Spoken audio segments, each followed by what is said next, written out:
네, 반갑습니다. 부동산 전망하는 남자 골든마우스 인사드립니다. 최근 4월 들어서 햇빛이 따뜻하면서 놀러가고 싶은 그러한 날씨인데요.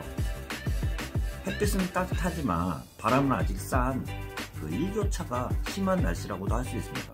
오늘은 기본적으로 부동산을 계약을 할 때요, 살펴봐야 되는 기본 유의사항에 대해서 한번 말씀드려 보도록 하겠습니다. 보통 계약서를 쓰면 기존에 부동산 소재지나 부동산 계약서를 보면 부동산에 1번 부동산 표시, 2번 계약 내용, 3번 특약 내용, 4번 같은 경우는 인적사항을 기재를 하면서 계약서를 작성하게 되어 있습니다. 그렇지만 일반 분들 같은 경우는 1번이나 2번까지는 잘 본다고 할 수는 있는데요. 1번 같은 경우는 부동산 표시, 뭐를 사는지는 잘 보잖아요. 또한 계약 내용 중에 보증금이나 지급 시기는 잘 볼지언정 기본적으로 2조부터 9조까지 기본 계약서에 프린터 되어 있는 그러한 내용들은 잘 안 쳐다보는 그러한 경향들도 있고, 일선 부동산에서도 빨리빨리 설명하는 그러한 경우들도 있는데요. 특약사항은 또 잘 보잖아요. 그렇지만 기존에 찍혀져 있는 프린터 내용들이 기본이라고 할 수 있습니다.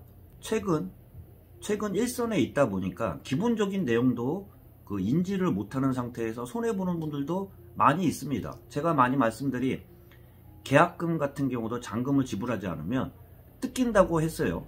매수인이나 임차인 같은 경우는 계약금을 지불하고 잔금을 지불하지 못하면 계약금을 뜯기고요.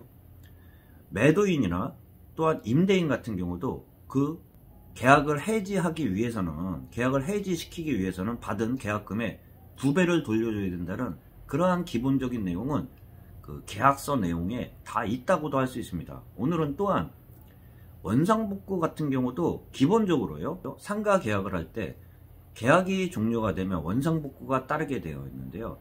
그러한 조항도 기본적으로 그 계약서 내용에 다 찍혀 있다고도 할 수 있는데요. 계약이 종료가 되면요, 임대차 계약이 종료된 경우 임차인 같은 경우는 위 부동산을 원상으로 회복하여 임대인에게 반환한다. 임대인은 보증금을 임차인에게 반환하고 연체 임대료 및 손해배상 금액이 있을 때는 이를 제외하고 그 잔액을 반환한다. 이러한 내용 같은 경우와 손해배상 같은 경우도 원상복구 내용의 그 비용에서도 제외하고 줄 수 있는 그러한 조항이 따르기 때문에 기본적인 조항을 잘 읽어보셔야 된다고도 말씀드릴 수 있습니다. 상가 계약이 종료가 되면 원상복구에 대한 영상들은 많이 제가 말씀을 드렸는데, 기존의 구조가 있는 상태에서 계약을 했을 때요, 이 상태도 원상복구를 시켜야 되는지 안 해야 되는지 그러한 애매한 상황이 되어 있을 때는 기본 조항에는 아까 말씀드린 것처럼 계약이 종료가 되면은요, 원상복구를 하고 임대인은 보증금을 반환하게 되어 있는데요. 그 조항 자체가 되게 애매하잖아요. 그렇게 되어 있을 때는 특약사항에 적는다고도 할 수 있습니다. 맨 처음에 계약을 했을 때 내부 칸막이들 같은 경우는 보통 원상복구들을 많이 합니다. 그렇지만 일부 건물주 같은 경우는 손해를 조금이라도 덜 보기 위해서 새로운 임차인을 구하지 못하고 나갔을 때는 원상복구를 시키는데요. 그럴 때도 원상복구를 시키고 반환하는 게 아니라 원상복구 그 비용을 미리 본인이 받아놓는 경우들이 있어요. 그러면서 원상복구는 시키지 않고 새로운 임차인이 칸막이들이 필요하면은 그냥 쓰게끔 하면서 원상복구 받은 비용 같은 경우를 본인이 챙긴다고도 하죠.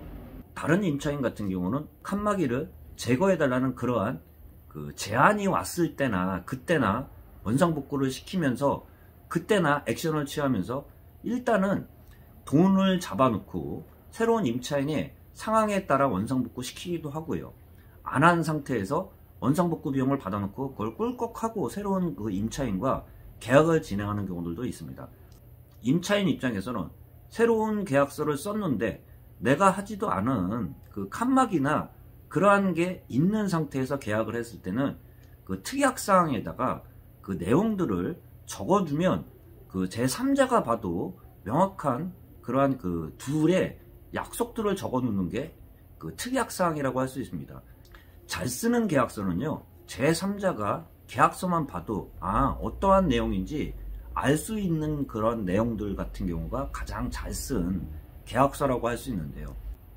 임차인 입장에서 새로운 임차인을 구하고 나갔을 때는 그 원상복구는 따르지 않겠지만, 새로운 임차인을 구하지 못하면 그 임차인이 나갈 때는 원상복구가 따르게 되었는데, 그럴 때도 기존에 있는 그런 칸막이들 같은 경우는 처음에 계약을 할 때 기존에 있는 칸막이이기 때문에 새로운 임차인을 구하지 못하고 나갔을 때는 원상복구하지 않는다는 그러한 특약 내용을 임대인과 임차인이 서로 합의하에 특약사항에 적어놓으면은 제3자 어떤 사람이 봐도 내용들을 알 수 있기 때문에 법으로 소송이 진행돼도 계약서만큼 강력한 증거는 없습니다. 말로도 계약이라고 하지만 말로 서로 주고받은 거는 증명의 문제가 따르면서 어려운 문제가 따르게 되어 있는데요. 그렇기 때문에 계약서상에 둘이 합의한 내용들을 중간에 잘 타협을 해서 특약 내용에 적어준다고도 할 수 있습니다.